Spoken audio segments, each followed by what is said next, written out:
नमस्कार, मी दीपक देशपांडे बोलतो आहे.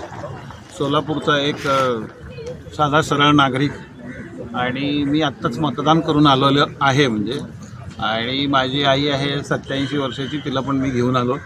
म्हणजे मला हे मुद्दामून अशासाठी सांगायचं आहे की घरामध्ये जी ज्येष्ठ मंडळी आहेत त्यांनासुद्धा कुठल्याही आजाराच्या किंवा इतर कारणासाठी म्हणून घरात ठेवू नका. त्यांना मतदान केंद्रावर घेऊन या आणि मतदान करायला लावा. कारण कसं आहे, जेवढा मतदानाचा टक्का वाढेल तेवढी आपली लोकशाही बळकट होईल. त्यामुळे कुणीही कुठल्याही कारणाने मतदान टाळायचं नाही आहे. आणि हे मतदान जर टाळलं नाही आपण आणि मतदान जर केलं तर आपण खरे लोकशाही मानणारे नागरिक आहोत हे त्याच्यामध्ये सिद्ध होतं. त्यामुळं सर्वांनी घरातनं बाहेर पडून भरपूर मतदान करायला पाहिजे. कारण आत्ता मी मतदान जे केलेलं आहे त्या मतदान केंद्रावर गर्दी फार मला कमी दिसते. मला काळजी वाटायला लागली आहे नागरिकांची. त्यामुळं लवकरात लवकर बाहेर पडा आणि मतदान करा.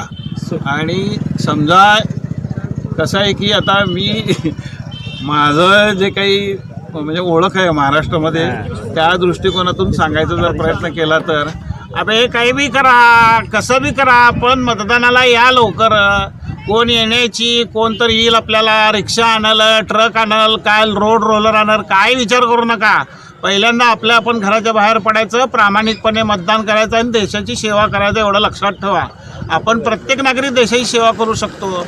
हे असे ते तसे उगं घरात बसून काही उपयोग नाही. चर्चा करून यायचं, मतदान करायचं, त्याचा आनंद घ्यायचं. लोकशाही आपण टिकून ठेवायचं, एवढंच आवाहन मी करतो. म्हणजे एवढं आवाहन करतो आणि या ठिकाणी थांबतो. धन्यवाद.